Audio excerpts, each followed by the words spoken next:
So in last lecture, we have completed all the theoretical part of impulse and reaction turbine. Okay. So today, this is the last lecture on module number 2, and we are going to cover some problems on reaction steam turbine. Okay. So let's start our discussion with the statement of first problem.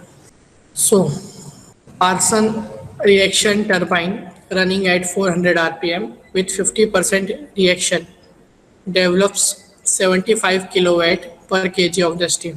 The exit angle of the blade is 20 degree and the steam velocity is 1.4 times the blade velocity. Determine blade velocity and blade inlet angle. Okay.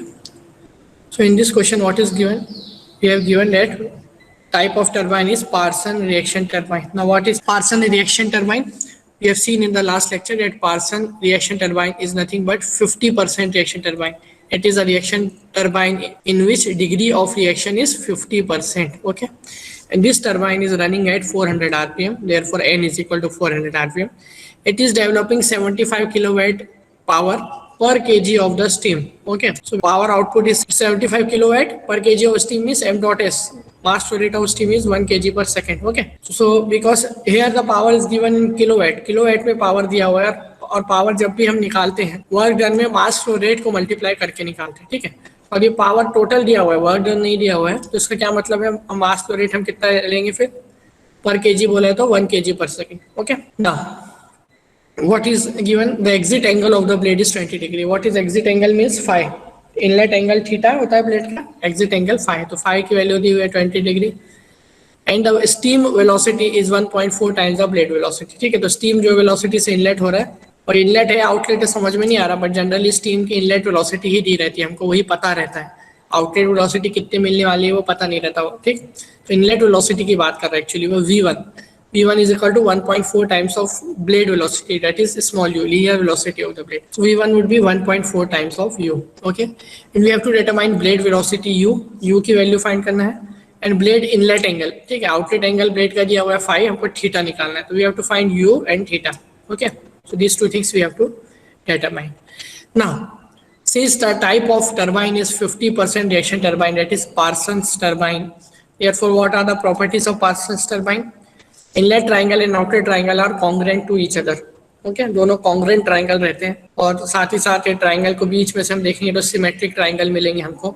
Symmetric triangle होने की वजह से क्या क्या चीज़ें same रहती है? V1 is equal to VR2 रहता है. Similarly V2 रहता है इज इक्वल टू VR1 रहता है. उसके अलावा alpha is equal to phi रहता है, और theta is equal to beta रहता है, और VF1 is equal to VF2. Okay. These all are properties of 50% reaction turbine. Okay. ये हमने लास्ट क्लास में देखे थे, डिराइव भी किए थे इसकी इक्वेशन, 50% रिएक्शन टर्बाइन से क्या रिलेशन मिलता है करके. ठीक है. तो alpha is equal to phi, beta is equal to theta, VF1 is equal to VF2, V1 is equal to VR2 and V2 is equal to VR1. Okay. ये सारी रिलेशन हम यहाँ पे यूज कर सकते हैं, इसमें से कोई भी रिलेशन जरूरत पड़ी तो. और साथ ही साथ एक और क्वेश्चन में एक रिलेशन ये दिया हुआ है कि steam velocity is 1.4 times of blade velocity, that is v1 is equal to 1.4 times of u. ठीक है. तो क्वेश्चन में अगर हम ध्यान से देखेंगे तो हमको एक भी वेलोसिटी की एक्चुअल वैल्यू नहीं दी हुई है. ठीक है. जितनी भी वेलोसिटी, कोई भी क्वेश्चन में एक भी वेलोसिटी की वैल्यू नहीं दी हुई है हमको, और हमको वेलोसिटी कौन सी निकालना है? Blade velocity. ठीक है. तो हम जितनी भी वेलोसिटीज हमारे रिलेशन में आएंगी उसको हम सबको इन टर्म्स ऑफ u लिखने की कोशिश करेंगे. ठीक है. और u में नहीं लिख सकते तो एटलीस्ट v1 के टर्म्स में लिखने की कोशिश करेंगे, बिकॉज v1 और u के बीच में रिलेशन हमको पता है. ठीक है. अब क्या ऐसा गिवन डेटा है जिससे हम u की वैल्यू निकाल सकते हैं? तो u का एक फॉर्मूला होता है पाई dn/60. ठीक है.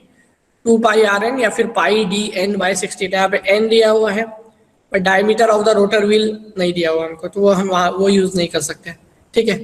उसके बाद एक रिलेशन दिया हुआ है ब्लेड वेलोसिटी और इसका v1 का, v1 and u steam velocity का, बट दूसरे की वैल्यू नहीं दी हुई है, और एंगल 20 डिग्री दिया है. तो एक एंगल से तो कुछ होगा नहीं, एटलीस्ट एक साइड दिया रहना चाहिए था ट्राइंगल के, 2 ट्राइंगल तो कुछ हम निकाल सकते थे. तो मतलब only thing which is useful, which may be useful for us is power.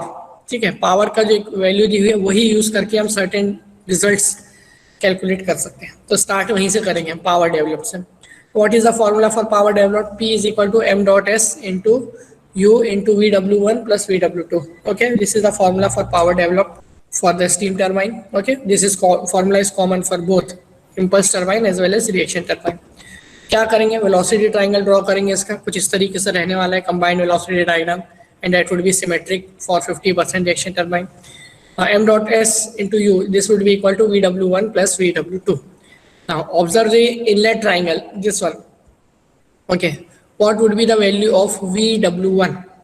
Okay, तो देखो यहाँ पे अल्फा है, ये एंगल यहाँ पे दिख रहा है सबको, और ये वाले बड़ा वाला ट्राइंगल है, इनलेट ट्राइंगल जो है, उसमें हम अल्फा की वैल्यू दी हुई है हमको 20 डिग्री, ठीक है, and alpha is equal to 5 भी पता है हमको. अब हमको VW1 की वैल्यू लिखना है इन टर्म्स ऑफ आइदर U और V1 एंड अल्फा, ये तीन के टर्म्स में हम लिख सकते हैं. तो what would B VW1 from this triangle? VW1 is nothing but V1 cos alpha. cos alpha would be VW1 upon V1, therefore VW1 is nothing but V1 cos alpha. तो VW1 की जगह मैंने क्या लिखा है यहाँ पे? V1 cos alpha. Now observe the outlet velocity triangle. अब यहाँ पर मेरे को किसकी वैल्यू लिखना है? VW2 की. VW2 कौन सा है? छोटा वाला ट्राइंगल, ठीक है. मैं और ये बीटा की वैल्यू पता नहीं है हमने कितना है बीटा, ठीक है. तो बीटा को क्या करेंगे? VW2 निकालने के लिए बड़ा वाला ही ट्राइंगल इधर भी कंसीडर करेंगे, because we know the value of VR2 which is equal to V1 itself. मतलब V1 के टर्म्स में हम कन्वर्ट कर सकते हैं, पता नहीं है वैल्यू, सॉरी. ये बड़ा ट्राइंगल लेंगे जिसमें फाई है, ये कितना है? ये वाला एंगल कितना रहेगा? 5. तो what would B VW2? VW2 plus U, that is base, would be equal to hypotenuse into cos theta. Okay, so VW2 plus U would be VR2 cos phi.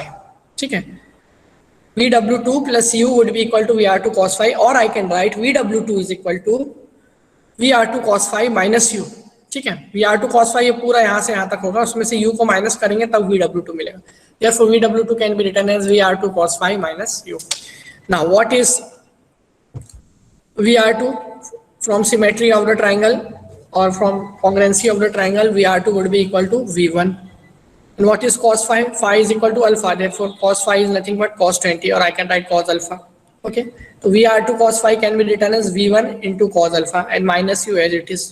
Therefore, what I will get? M dot S into U into V1 cos alpha plus V1 cos alpha. That is 2V1 cos alpha minus U. Okay. Therefore, M dot S into U, that would be equal to 2.8 times of U. कैसे आया ये? क्योंकि because V1 is equal to 1.4 times of U, तो 2 into 1.4 कितना होता है? 2.8, और into U, तो 2.8 into U into cos alpha minus U. अब इसमें से ब्रैकेट में से U बाहर निकाल लेंगे, तो M dot S into U square, this would be equal to 2.8 cos alpha. Alpha is 20 degree given minus 1. Okay, what is this 2.8 cos 20 degree minus 1? On solving we will get it approximately 1.6311. Okay, और power की value हम कैसे रखेंगे?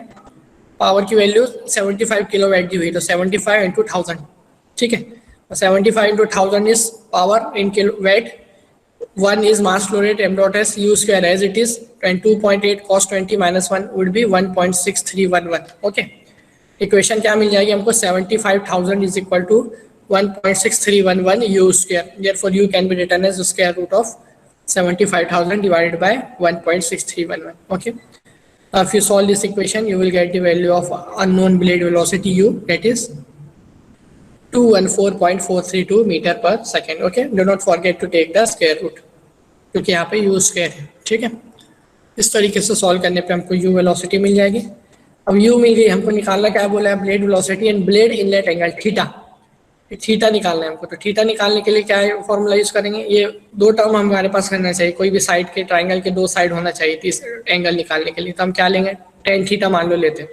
Ten theta this should be equal to VF1 upon VW1 minus U. ठीक है, tan theta is equal to VF1 upon VW1 plus U. तो ये तीन चीज की वैल्यू चाहिए. अभी what is U? What is U?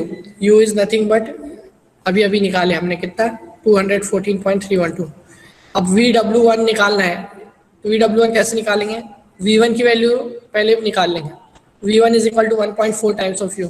V1 मिल जाएगा 300.205, क्योंकि U पता है हमको. तो अब V1 पता चल गया, तो उसका एक कंपोनेंट कॉज वाला क्या हो जाएगा? VW1, और साइन वाला कंपोनेंट VF1, और एंगल कितना हुआ? 20 degree.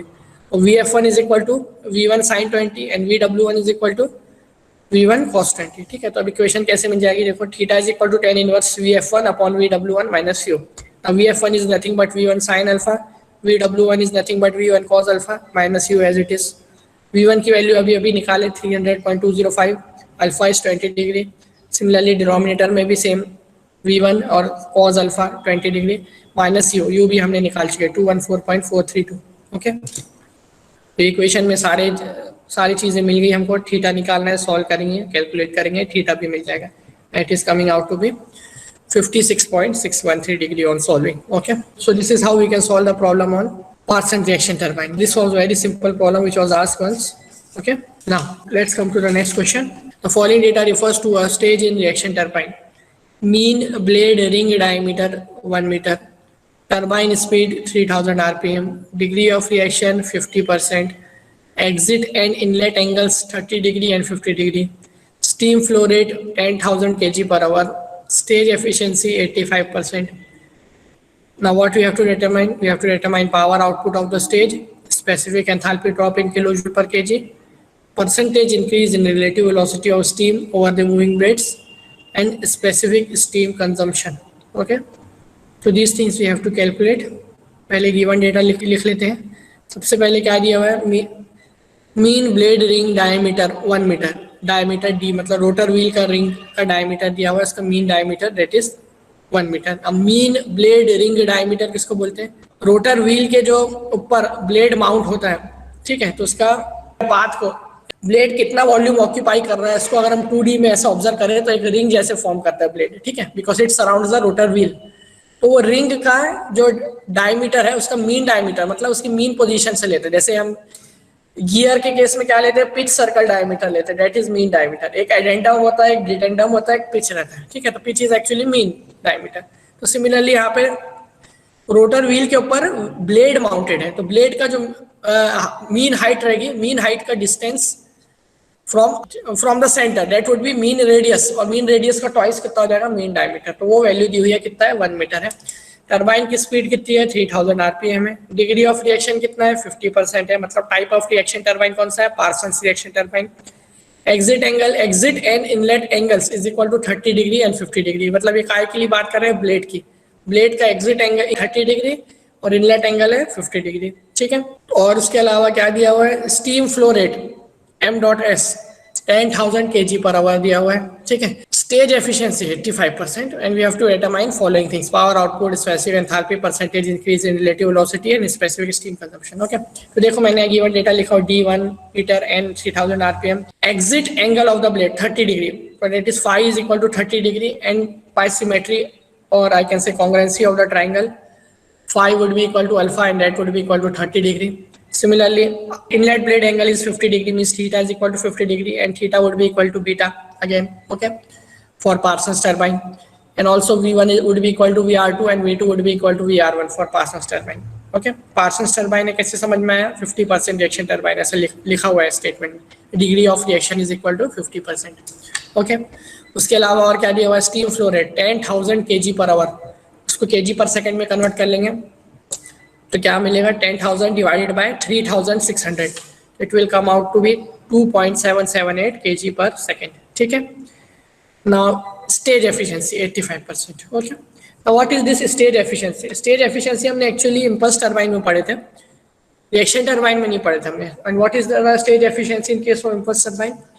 In impulse turbine stage efficiency is blade efficiency into nozzle efficiency, ठीक है। और हमने यहाँ पर रिएक्शन टरबाइन में ब्लेड एफिशिएंसी पढ़े थे, which is slightly different from the impulse turbine, because यहाँ पर मूविंग ब्लेड में भी और फ्रीज ब्लेड में भी दोनों जगह हमको क्या मिलता है? प्रेशर ड्रॉप मिलता है। इंपल्स टरबाइन में खाली नोजल में प्रेशर ड्रॉप होता है, मूविंग ब्लेड में प्रेशर ड्रॉप नहीं होता था, ठीक है। तो वहां पर जो हम इंपल्स टरबाइन में स्टेज एफिशिएंसी कैलकुलेट करते थे तो फॉर्मूला क्या होता था? Nozzle efficiency into blade efficiency. अब रिएक्शन टरबाइन में नोजल तो है ही नहीं, ठीक है, फिक्स ब्लेड रहता है जो नोजल की तरह बिहेव करता है, ठीक है। और जो ब्लेड एफिशिएंसी जब हमने यहाँ निकाले थे अलग तरीके से, तो उसमें हमने ऑलरेडी प्रेशर ड्रॉप दोनों जगह का कंसीडर किए थे। So basically in case of reaction turbine, stage efficiency is nothing but it is equal to blade efficiency, ठीक है। और इन सिंपल वर्ड अगर बोलना चाहे तो जैसे इंपल्स में nozzle efficiency into blade efficiency होता है स्टेज एफिशिएंसी, और क्योंकि यहाँ पर नोजल रहता नहीं है रिएक्शन टरबाइन में, तो simply stage efficiency and blade efficiency would be same, ठीक है। यहाँ पर ऐसा भी हम बोल सकते हैं कि ये ब्लेड एफिशिएंसी ही दिया हुआ है, स्टेज एफिशिएंसी, या फिर स्टेज एफिशिएंसी का भी जो फॉर्मूला यूज करेंगे वो blade efficiency for reaction turbine वाला ही फॉर्मूला यहाँ पर हम यूज करेंगे। ठीक है, चलो अब क्वेश्चन देख लेंगे। कोई वेलोसिटी की कोई भी एक वैल्यू दी हुई है क्या, नहीं दी हुई, क्या निकाल सकते, देखो डायमीटर, ब्लेड रिंग डायमीटर दिया हुआ है, आरपीएम दिया हुआ है, तो मतलब ये काय के लिए दिया हुआ है, linear velocity of the blade निकालने के लिए, that is u. What is formula for u, pi D N by 60। फिर diameter D is 1 metre, N is 3000 RPM, calculate करेंगे, फाइंड करेंगे linear velocity of the blade u, it is coming out to be 157.08 metre पर second. Okay, अब हमको बनाना है triangle, velocity triangle. ठीक है, अब वेलोसिटी ट्राइंगल मान लो हमने इस तरीके से बना लिया, हमको पता है सिमेट्री है, एंगल 30 डिग्री है, 50 डिग्री है, अंदाजे से बनाए मान लो अभी। ठीक है, अब अंदाजे से तो बना लिए, अब हमारे पास u के अलावा कोई और वैल्यू दी हुई नहीं है। अब मेरे को बताओ, अगर हम इस क्वेश्चन को ट्रिग्नोमेट्री मेथड से सॉल्व करना चाहें तो कैसे सॉल्व करें। एक साइड खाली ये वाला पता है हमको, ठीक है, 157.08 जो कि डायग्राम में दिख रहा है बीच में, ये पता है, और एंगल पता हुआ है, थीटा 50, बीटा 50, अल्फा 30, फाई 30। इसके अलावा कोई साइड की वैल्यू ना ही V1, VR1, VF1 पता है हमको, ना VW1 पता है, ना ही V2, VF2, VR2, VW2 पता है, ना ही उससे रिलेटेड कुछ ऐसा डेटा दिया हुआ है जिससे हम कुछ निकाल सके पर्टिकुलर चीज। तो इस केस में क्या करेंगे बताओ अभी, किस तरीके से फाइंड करेंगे, क्या वेलोसिटी डायग्राम बनाना पॉसिबल है, या मतलब बना तो लेंगे पॉसिबल, पर उस वेलोसिटी ट्राइंगल में वैल्यूज V2, VR2, VF2 की bye using trigonometry relation find करना क्या पॉसिबल है, नहीं। अगर 3 एंगल पता रहते, कोई भी एक ट्राइंगल के 3 एंगल पता है और एक साइड पता है, तो हम प्रोपोर्शनैलिटी से, साइन रूल से हम निकाल सकते हैं। ठीक है, बट वो हमको पता नहीं, यहाँ पे अल्फा पता है, ये एंगल फाई नहीं है, फाई प्लस ये वाला एंगल है, ये ट्राइंगल भी अगर लेते तो। ठीक है, और ये वाला अगर ट्राइंगल में 2 एंगल पता है हमको, अल्फा फाई, तीसरा अगर निकाल भी लेते 120, बट उसका कुछ यूज नहीं, बिकॉज ये वाला टर्म कुछ वेलोसिटी को रिप्रेजेंट तो कर नहीं रहा है। बाकी इधर ये बीटा और थीटा 50 डिग्री है, पर यहाँ के एक भी साइड की वैल्यू पता नहीं है, ना VR1 पता है, ना VF1 पता है, ना ही VW1 की वैल्यू पता है हमको। ठीक है, तो in this type of question the only method और only option left with us is to solve this problem by using geometrical और ग्राफिकल मेथड। ग्राफिकल मेथड से ही ऐसे क्वेश्चन को हमको सॉल्व करना पड़ेगा, अगर सिर्फ और सिर्फ u की वैल्यू दी हुई रहे तो। अगर पिछले क्वेश्चन जैसे पिछले क्वेश्चन में एक चीज क्या दी हुई थी, steam velocity is 1.4 times the blade velocity, अगर इतना भी हमको क्वेश्चन में दिया हुआ रहता मान लो, तो हम प्रॉब्लम आराम से सॉल्व कर सकते थे। कैसे सॉल्व करते थे, V1 की वैल्यू निकाल लेते थे, u निकाल लिए पाई डी एन बाई 60 से, V1 की वैल्यू निकाल लेते, V1 पता चल गया था, अल्फा दिया हुआ रहता तो VW1 और VF1 मिल जाता, फिर VW1, V1, VF1 पता है, थीटा पता है, VR1 मिल जाता, फिर V1 would be equal to VR2, VR1 would be equal to V2, VF1 would be equal to VF2, ये हो जाता, फिर VF2, V2 मिल जाता, बीटा पता है तो VW2 मिल जाता, पूरा प्रॉब्लम सॉल्व हो जाता है अगर एक भी वेलोसिटी हमको दी हुई रहती तो V1 की। बट यहाँ पर u के अलावा कोई भी वेलोसिटी दी हुई नहीं है, और u ना तो एक कंप्लीटली कोई इनलेट ट्राइंगल में कंप्लीटली फॉर्म करने में हेल्प कर रहा है u, ना ही आउटलेट ट्राइंगल में u कंप्लीटली एक ट्राइंगल फॉर्म करने की कोशिश कर रहा है। हमारे पास सारे एंगल पता होने के भी बावजूद भी, क्योंकि हमको साइड्स पता नहीं है ट्राइंगल के, तो हम इसकी वैल्यूज नहीं कैलकुलेट कर पाएंगे बाय यूजिंग ट्रिग्नोमेट्री मेथड।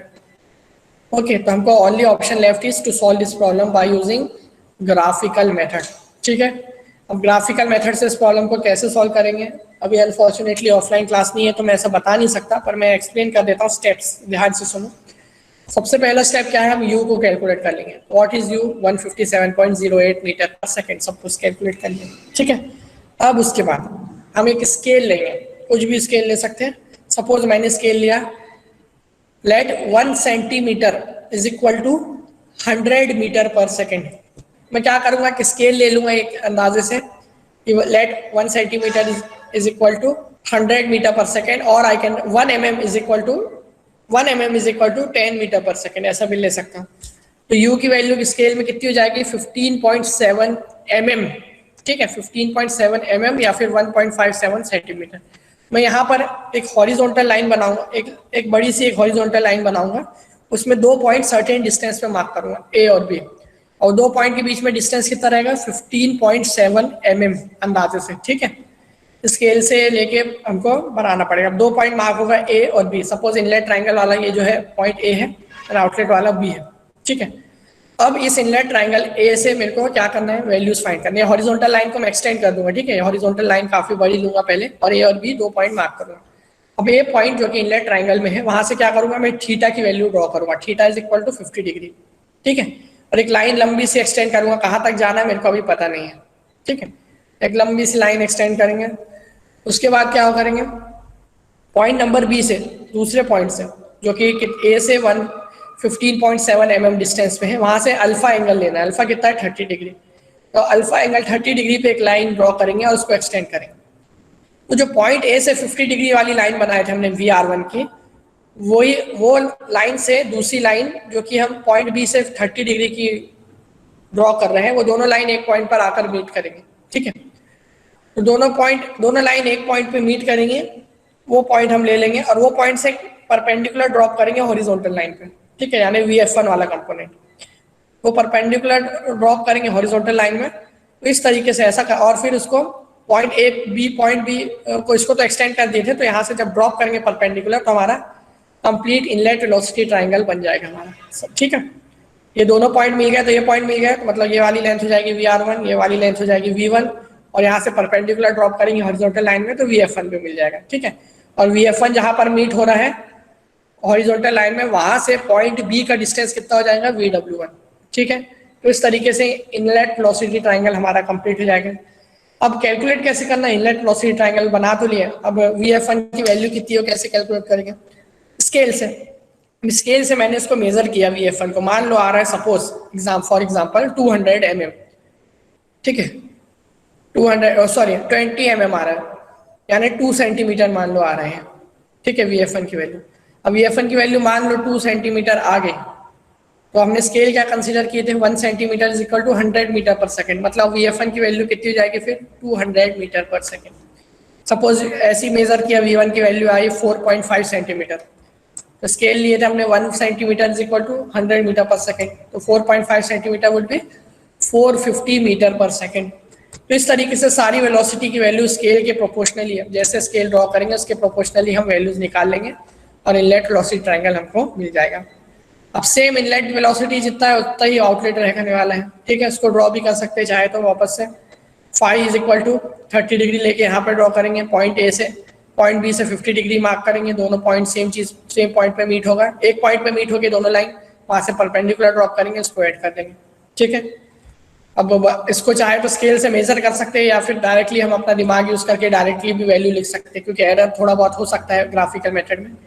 क्या इसमें यूज करना है, सिमेट्री का रूल यूज करना है, हमको पता है ये 50% रिएक्शन टरबाइन है, तो VF1 जितना मेजर किया उतना ही VF2 आना चाहिए, VR1 जितना मेजर किया उतना ही V2 होना चाहिए, V1 जितना मेजर किया उतना ही VR2 होना चाहिए। और what would B VW2? VW2 would be nothing but यहाँ से यहाँ तक वाला पॉइंट होगा, तो ये वाला सिमेट्री के हिसाब से, तो ये कितना हो जाएगा, VW2 would be equal to VW1 minus U, okay.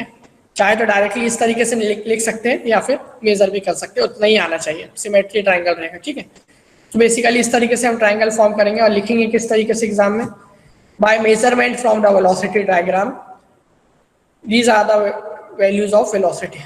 V1 is equal to 351.8 meter per second, VW1 would be 304.7 meter per second, VF1 would be equal to 175.9 meter per second, and this VF1 would be equal to VF2, VR1 would be equal to V2, V1 would be equal to VR2, and VW2 भी measure करके लिख सकते हैं 147.6 meter per second, okay.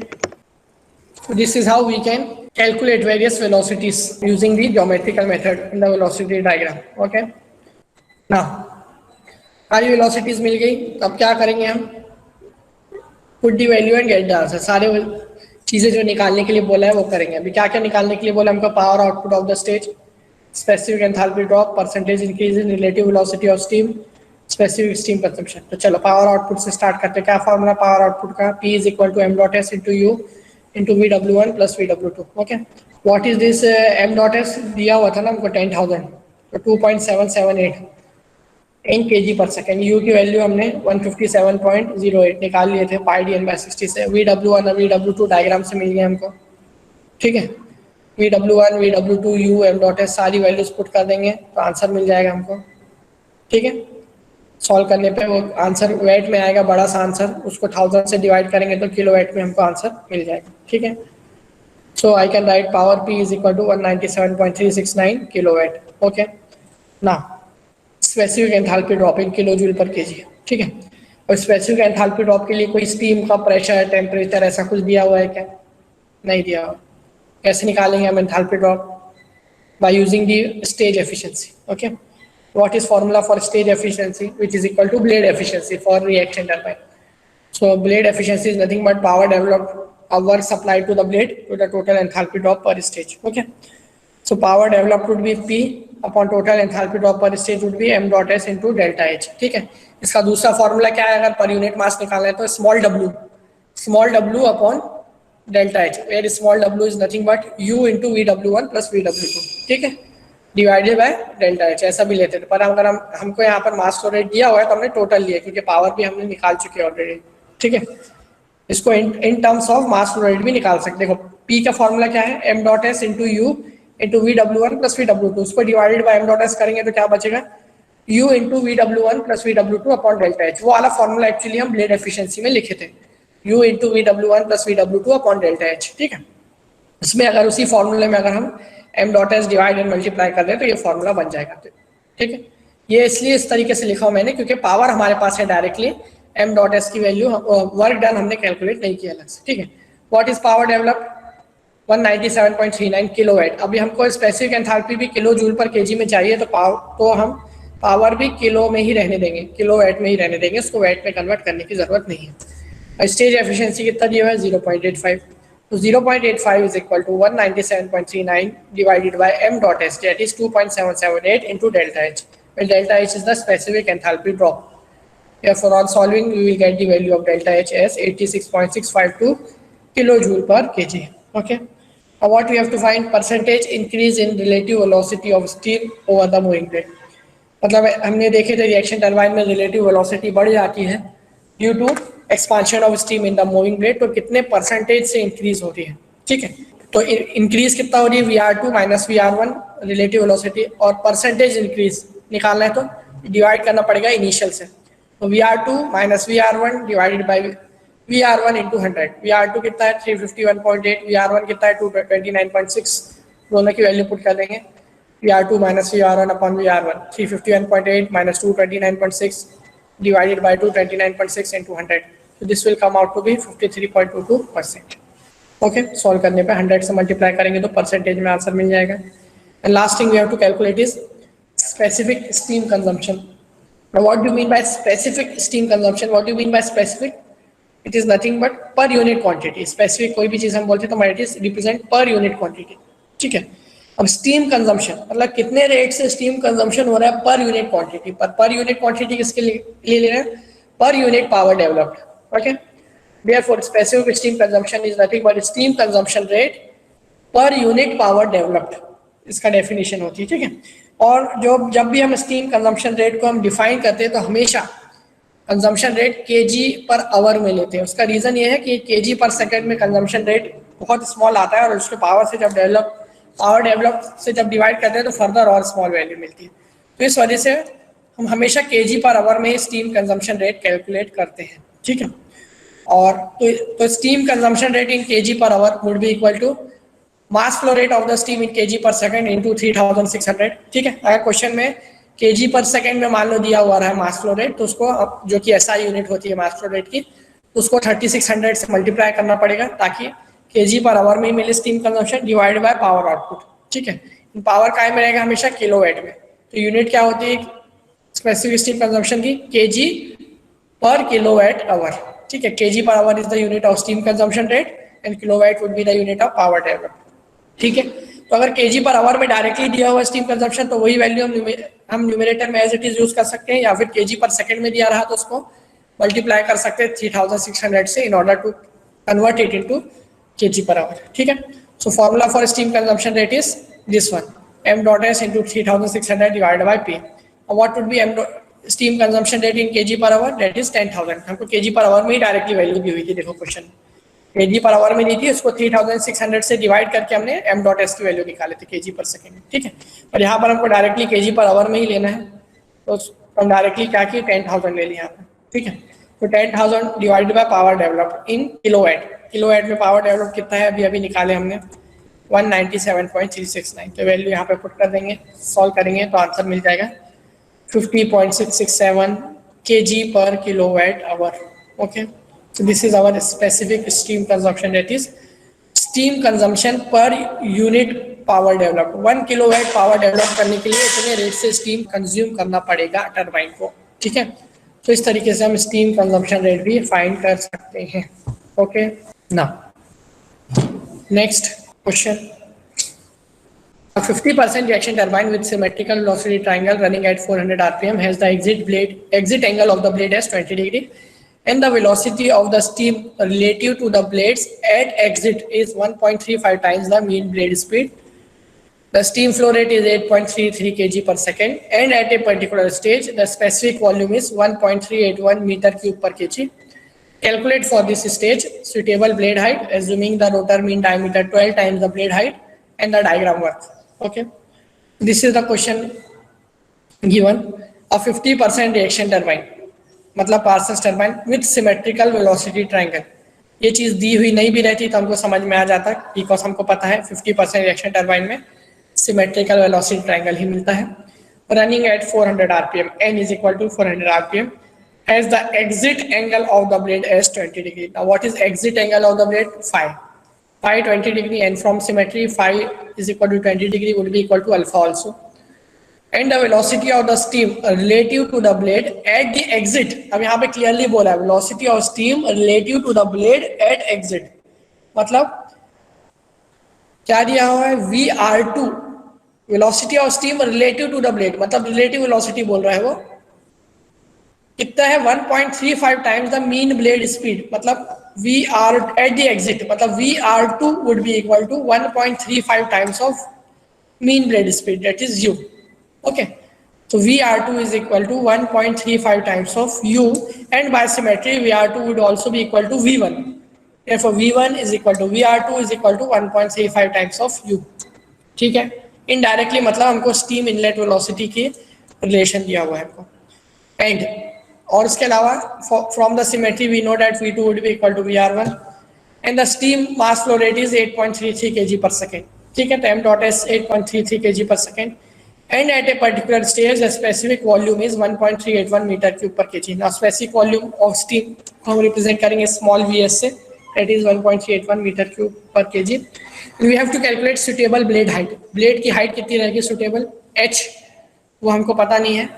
Assuming rotor beam diameter is 12 times the blade height, मतलब rotor wheel जो है turbine का उसका डायमीटर कितना है उसके ब्लेड की हाइट के 12 टाइम्स, तो d is equal to 12 times of h। तो हमको ब्लेड हाइट कैलकुलेट करना है और साथ में डायग्राम वर्क यानी basically work developed by the turbine निकालना है। और क्योंकि यहाँ मास flow rate of the steam भी दिया रहा है तो work develop into mass flow rate करेंगे तो अल्टीमेटली पावर डेवलप्ड, बेसिकली हमको डायग्राम पावर या फिर पावर डेवलप्ड ही निकालना है यहाँ पर। ठीक है, अब इस क्वेश्चन में वेलोसिटी कौन सी दी हुई है? कोई वेलोसिटी दी हुई है क्या हमको? वेलोसिटी आई थिंक नहीं दी हुई है कोई भी। ठीक है, डायरेक्टली तो कोई भी वेलोसिटी दी हुई नहीं है। अब आरपीएम दी हुई है, पिछले क्वेश्चन में जैसे दिया हुआ था। डायमीटर रोटर व्हील का दिया हुआ है क्या? नहीं। अगर डायमीटर रोटर व्हील का दिया हुआ रहता तो u is equal to pi D N by 60 लेके हम पिछले क्वेश्चन की तरह प्रॉब्लम को सॉल्व कर सकते थे, बट यहाँ पे unfortunately diameter of the rotor wheel नहीं दिया हुआ, बट एक रिलेशन जरूर दिया हुआ है कि diameter of the rotor wheel is 12 times of the blade height, और साथ ही साथ हमको ब्लेड हाइट भी कैलकुलेट करने के लिए बोला है। तो हम ब्लेड हाइट अगर किसी तरीके से कैलकुलेट कर लें by using the given relations तो हमको diameter of the rotor wheel मिल जाएगा। Diameter of the rotor wheel मिल गया तो u की वैल्यू मिल जाएगी। u की वैल्यू मिल गई तो VR1, VR2 और V1 मिल जाएगा, because V1 is 1.35 times of u, और एंगल पता है V1 और U1 मिल जाएगा तो हम बाकी का प्रॉब्लम भी सॉल्व कर सकते हैं। ठीक है, अभी हमारा पहला फोकस क्या होना चाहिए? किसी तरीके से हमको ब्लेड हाइट कैलकुलेट करना आना चाहिए। अब ब्लेड हाइट कैसे कैलकुलेट करेंगे ये सवाल है। ठीक है, तो अब क्वेश्चन अच्छे से पढ़ेंगे। कुछ ऐसा एक्स्ट्रा डेटा दिया हुआ है कि जिससे हम ब्लेड हाइट कैलकुलेट कर सके। तो एक्स्ट्रा डेटा क्या दिया हुआ है हमारे पास? स्पेसिफिक वॉल्यूम और मास फ्लो रेट, ये दो चीज हमको दी हुई है। The steam mass flow rate is 8.33 kg per second, and a particular stage the specific volume is 1.381 metre cube per kg। तो ये डेटा का यूज करके हम कुछ सर्टेन चीज फाइंड करने की कोशिश करेंगे।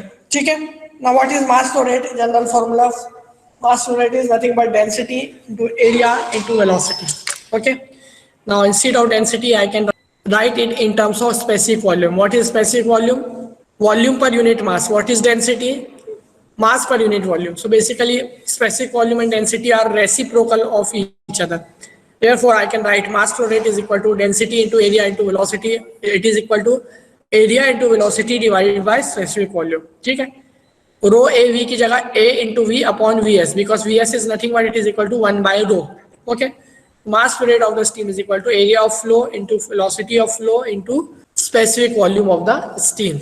ठीक है, अब देखो ये कौन सा टरबाइन है? रिएक्शन टरबाइन है. रिएक्शन टरबाइन में दो ब्लेड्स होते हैं. एक ब्लेड होता है स्टेशनरी ब्लेड या फिक्स ब्लेड जिसको बोलते हैं, और दूसरा होता है मूविंग ब्लेड.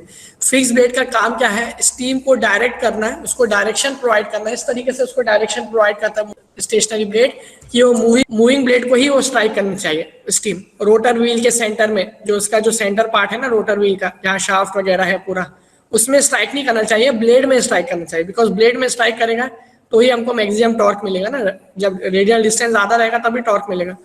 तो स्टीम का जो फिक्स ब्लेड रहते हैं स्टीम टरबाइन में, इन रिएक्शन टरबाइन जो फिक्स ब्लेड का काम क्या है? मूविंग ब्लेड के पेरीफेरी में उसको स्ट्राइक करवाना. किसको? स्टीम को. अब अगर हम साइड व्यू देखेंगे इसका, ठीक है, इसका स्टीम टरबाइन का अगर हम साइड व्यू देखेंगे तो कुछ इस तरीके से दिखता है हमको. और this is the actual area of the flow of the steam. ठीक है, एरिया ऑफ फ्लो देखो ये लिखा हुआ है यहाँ पर. खाली पेरीफेरी में जहां पर मूविंग ब्लेड फिक्स्ड है, अटैच्ड है, उतने ही पोर्शन से स्टीम जो है फ्लो होता है. ये हम कैसे इंश्योर करते हैं इतने पोर्शन से फ्लो हो? By properly giving the direction to the steam with the help of the fixed blades. ठीक है, फिक्स ब्लेड्स को इस तरीके से हम प्लेस करते हैं कि ये मूविंग ब्लेड्स के जो रोटर व्हील है उसके खाली ब्लेड्स पे ही स्ट्राइक करे वो. ठीक है, अब ब्लेड्स कहाँ पे? रोटर व्हील के पूरे 360 degree along 360 degree certain distance में डिस्ट्रीब्यूटेड है ये ब्लेड्स. यहाँ पर खाली एक ही तरफ शो किया गया है, एक्चुअली पूरे 360 डिग्री में वो रहेगा. और सब जगह पूरा यूनिफॉर्मली एंटर होता है स्टीम, फुल एडमिशन होता है स्टीम का यहाँ से अलॉन्ग द 360 डिग्री. ठीक है, मतलब this is the area of the flow. Centre से कुछ स्टीम फ्लो नहीं होगा उसमें, ड्रम व्रम जहाँ पर रहेगा बीच में, अलॉन्ग द पेरीफेरी उसका फ्लो होगा. और दिस फ्लो इज एक्चुअली, ये जो हम व्यू हमको जो दिख रहा है, this is actually perpendicular to the axis of the shaft. ठीक है, अगर हम axis of the shaft assume करें तो ये रोटर व्हील का साइड व्यू दिख रहा है हमको, रोटर व्हील का प्लेन है, तो एक्सिस ऑफ द शाफ्ट कितना रहेगा? Perpendicular to the plane of the paper. Plane of the paper मतलब ये जो स्लाइड दिख रही है हमको मोबाइल में, जो स्क्रीन दिख रही है, उसके परपेंडिकुलर डायरेक्शन में शाफ्ट का एक्सिस रहेगा. ठीक है, अब हमको इस एरिया से मास flow rate of the steam निकालना है. ये जो एरिया बाहर वाला दिख रहा है एरिया ऑफ द फ्लो, क्योंकि स्टीम पूरे सेंटर से फ्लो नहीं हो रही, खाली बाहर वाले सरफेस से जहां पर ब्लेड है वहां से फ्लो हो रही है. Okay, so this would be our area of the flow. What would be velocity of the flow? जैसे हम पाइप में फ्लूइड मैकेनिक्स में हम एरिया और वेलोसिटी कैसे निकालते थे? Cross section area into velocity. तो क्रॉस सेक्शन एरिया के परपेंडिकुलर कंपोनेंट रहता था वेलोसिटी का. ठीक है, मतलब एरिया, क्रॉस सेक्शन एरिया का वेलोसिटी एरिया अगर ऐसा है तो उसके परपेंडिकुलर डायरेक्शन में वेलोसिटी का कंपोनेंट हम लेते थे. ठीक है, अब ये जो एरिया है कौन सा? रोटर व्हील का, उसके परपेंडिकुलर क्या है? Axis of the shaft. मतलब हमको parallel to the axis of the shaft velocity component लेना है in order to find the mass flow rate. What is the parallel component?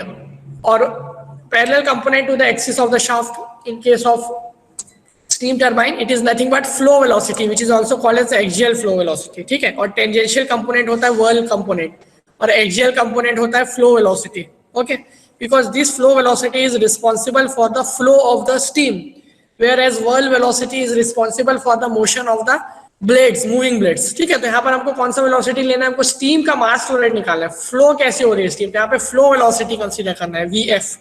Area भी कौन सा लेना है? फ्लो एरिया, जो कि बाहर वाला पेरीफेरी से फ्लो हो रहा है, और स्पेसिफिक वॉल्यूम हमको दिया हुआ है. So formula for mass flow rate of the steam would be AF into VF upon VS, where AF and VF is nothing but area of the flow into velocity of the flow. Now velocity of flow VF लेना, ये तो समझ में आ गए हैं हमको. अब area कैसे लेना है? इस एरिया ऑफ द फ्लो कैसे कैलकुलेट करेंगे? तो ऐसा एज्यूम करो कि एक पाइप है सर्टेन लेंथ का, उसको बेंड किए हैं, बेंड करके एक हमने एक रिंग बना है जिसका रेडियस कितना है? Mean radius small R. ठीक है, यहाँ पे मीन रेडियस दिया, मतलब एक जो ब्लेड रिंग का एक इनर रेडियस है, एक आउटर रेडियस है. उसका हमने मीन रेडियस लिए है R, और मीन रेडियस को हम डबल कर देंगे तो मीन डायमीटर हमको क्वेश्चन में, mean diameter is equal to 12 times of blade height ऐसा दिया हुआ है. ठीक है, तो मान लो ये जो ब्लेड का जो रिंग है उसको हम अनबेंड करते हैं, अनबेंड किए. ठीक है, पहले तो पाइप से बेंड करके फॉर्म कर लिए, उसको मान लो वापस से हम अनबेंड कर रहे हैं, एक पाइप फॉर्म होगा ऑफ सर्टेन लेंथ, उसकी लेंथ कितनी रहेगी उस पाइप की 2 pi are, that would be circumference of the this blade ring, ठीक है। तो 2 pi r would be the length, और हाइट कितनी रहेगी या फिर डायमीटर कितना रहेगा उस पाइप का h, that is height of the blade, ठीक है।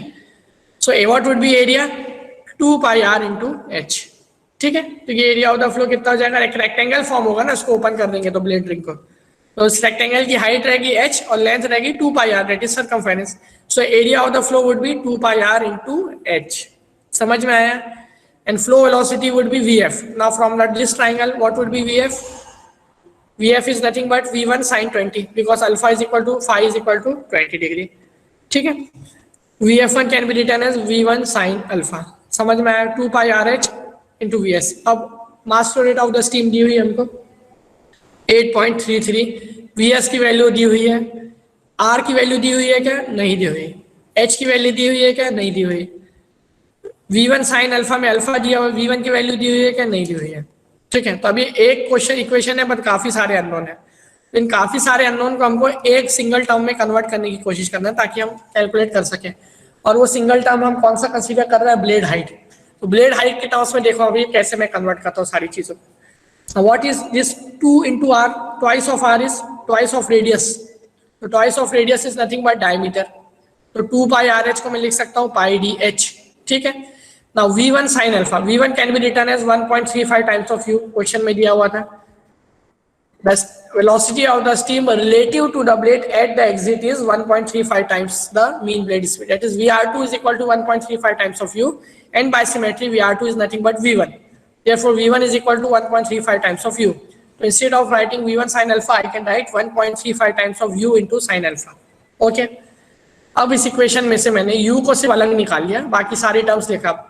2r की जगह मैंने क्या लिख दिया, diameter pi D H into 1.35 into sine alpha divided by V S, ठीक है। अब इनकी वैल्यू पुट कर दो, alpha is 20 degree, 1.35 as it is, pi D H as it is, V S की वैल्यू पुट कर दिया, and instead of writing U I am write here pi D N by 60। अब इसमें से N की value पता है, अभी भी दो अननोन है, डायमीटर और हाइट, डी और एच, ठीक है।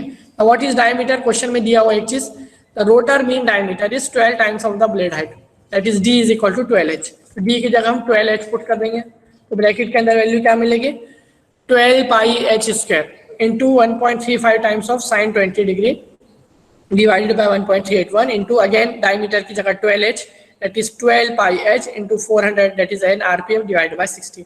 बेसिकली इस इक्वेशन में एक ही अननोन बचेगा, that is small H, that is blade height, और सी की वैल्यू हमको फाइंड करना था। इस इक्वेशन को सॉल्व करेंगे, on solving the above equation we will get the blade height h is equal to 0.1525 meter, okay। So this is how we can calculate the blade height by converting all the unknowns in terms of single unknown blade height, ठीक है। तो हमको blade height यहाँ पे मिल जाएगी। अब blade height मिल गई, अब हमको क्या निकालना है, पावर डेवलप्ड। पावर डेवलप्ड यानी डायग्राम वर्क। डायग्राम वर्क का क्या फॉर्मूला होता है, पावर डेवलप का m dot S into U into V W one plus V W two. अभी हमको m डॉट एस क्वेश्चन में दिया हुआ है, u वी डब्ल्यू वन और वी डब्ल्यू टू पता नहीं है, u कैसे निकालेंगे, पाई डी एन बाय 60 से। अभी n दिया हुआ है, डायमीटर पता नहीं है, पर h मिल गया तो डायमीटर निकाल सकते हैं, तो d निकाल लेंगे पहले। Rotor mean diameter d is equal to 12 times of h, therefore 12 times of 0.1525, therefore 1.830 metre diameter of the rotor wheel. अब डायमीटर मिल गया, आरपीएम पता है, तो linear velocity of the blade u निकाल लेंगे पाई डी एन बाय 60 से। तो पाई डी एन बाय 60 से 38.327 मीटर पर सेकेंड u मिल जाएगा हमको, ठीक है। अब u की वैल्यू मिल गई, अल्फा की वैल्यू दी हुई है, v1 की भी वैल्यू हम निकाल लेंगे, u मिल गया तो 1.35 टाइम्स ऑफ u। v1 कैसे निकालेंगे, v1 would be equal to 1.35 times of u।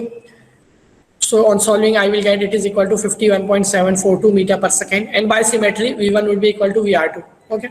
So v1 is equal to vr2 is equal to 51.742 meter per second, okay।